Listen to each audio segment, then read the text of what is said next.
இந்த போர் காரணமா பிரதமர் ரீசெண்டா ஒரு அறிவுறுத்தல்லாம் வழங்கியிருந்த வேண்டுகோளை விடுத்திருந்தாரு. ஒரு வருஷத்துக்கு பயன்படுத்துங்க, தங்கம் வாங்காதீங்க, அந்த மாதிரிலாம் குறிப்பிட்டு பொது போக்குவரத்தை பயன்படுத்துங்க, அந்த மாதிரிலாம் வேண்டுகோள் விடுத்திருந்தாரு.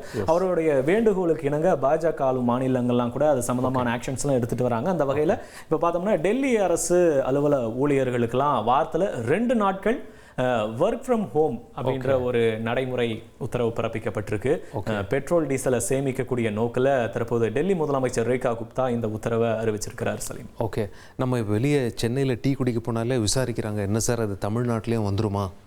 எங்களை மாதிரி தொழில் முனைவோர்கள்லாம் வந்து சாஃப்ட்வேர் கம்பெனிஸ் அப்புறம் மற்ற கம்பெனிஸ் நம்பி தான் நாங்கள்லாம் இந்த கடையே வச்சுருக்கோம். பட் அவங்க இல்லைன்னா எங்களுக்கு பிஸ்னஸ் போச்சுன்னா நாங்கள் மாதம் வாடகை கொடுக்க முடியாது, நாங்கள் கடனாளிகளாக தள்ளப்படுவோம், மறுபடியும் கடையே திறக்க முடியாது, இப்படி பல சவால்களை நாங்கள் எதிர்நோக்க வேண்டியிருக்கு அப்படின்னு சொல்லி ரொம்ப வருத்தமாக பேசிகிட்டு இருந்தாங்க. விசாரிக்கிறாங்க, ரிப்போர்ட்டர்ஸ் வெளியே போனால் என்னாகும் ஏதாகும், தமிழ்நாட்டில் இது போல் ஒர்க் ஃப்ரம் ஹோம் சூழல் வருமா அப்படின்னு சொல்லிட்டு.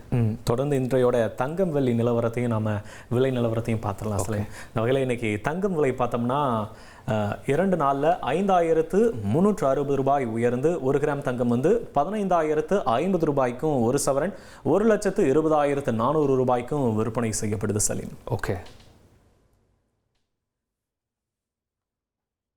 எஸ்ஐஆர் பார்த்தோம். நம்ம ஆல்ரெடி 2 கட்டங்களாக வந்து எஸ்ஐஆர் நடந்துருச்சு. பீகார், அதனை தொடர்ந்து 12 மாநிலங்கள்னு 2 கட்டமாக நடந்துருச்சு. இப்போ 3வது கட்டமாக எஸ்ஐஆர் பணிகளுக்கும் உத்தரவு பிறப்பிக்கப்பட்டிருக்கு. நாடு முழுவதும் 16 மாநிலங்கள் 3 யூனியன் பிரதேசங்களில் எஸ்ஐஆர் பணி மேற்கொள்ள தேர்தல் ஆணையம் உத்தரவு பிறப்பித்திருக்கிற அந்த வகையில் பார்த்தோம்னா ஆந்திரா, கர்நாடகா மற்றும் டெல்லியில் எஸ்ஐஆர் நடைபெற இருக்கு. சலீம், நமக்கு ஏற்கனவே முடிஞ்சு போச்சு. ஆமாம், முடிஞ்சு தேர்தல் முடிஞ்சு ரிசல்ட் வந்து புது ஆட்சியாக நடந்துட்டு இருக்கு. இப்போ 3வது கட்டத்துக்கு எஸ்ஐஆருக்கு உத்தரவு பிறப்பிக்கப்பட்டிருக்கு. ஓகே, தொடர்ந்து இந்த விலை கட்டுப்பாடு மற்றும் உள்நாட்டு தேவையை பூர்த்தி செய்யும் வகையில் சர்க்கரை ஏற்றுமதிக்கு மத்திய அரசு உடனடி தடையும் விதிச்சிருக்கு.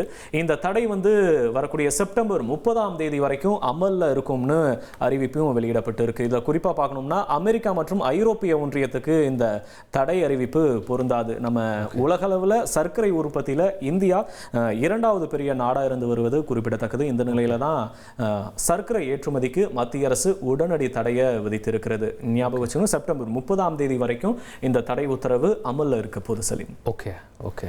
தொடர்ந்து வைகை அணையினுடைய நீர்மட்டம் அதாவது 26 அடியா சரிஞ்சிருக்கு. இதனால தேனி, மதுரை, சிவகங்கை உள்ளிட்ட 5 மாவட்டங்களில் குடிநீர் தட்டுப்பாடு ஏற்படக்கூடிய அபாயமும் நிலவுது. இன்னும் பார்க்கும்போது இந்த நீர் அளவை பொறுத்து 17 நாட்களுக்கு மட்டும்தான் குடிநீர் வழங்க முடியுன்ற காரணத்தால் அந்தந்த மாவட்ட மக்கள் மிகவும் கவலை அடைந்திருக்கக்கூடிய இதை நம்மளால் பார்க்க முடியுது. மொத்தமாக அணையோட அளவு 71 அடி கொள்ளளவு கொண்ட இந்த அணையில் 26 அடியாக நீர் இருப்பு சரிந்திருக்கிறது. 5 மாவட்டங்கள் இதனால் பாதிக்கப்படக்கூடிய அபாயம் தற்போது எழுந்திருக்கிறது. சலீம், இனி செல்லும் இடமெல்லாம் செய்தி. தந்தை டிவியின் வாட்ஸ்அப் சேனலை ஃபாலோ பண்ணினா செல்ல இருக்கும் இடமெல்லாம் செய்தி. இதோ QR கோட், இப்பவே ஸ்கேன் பண்ணுங்க, ஃபாலோ பண்ணுங்க.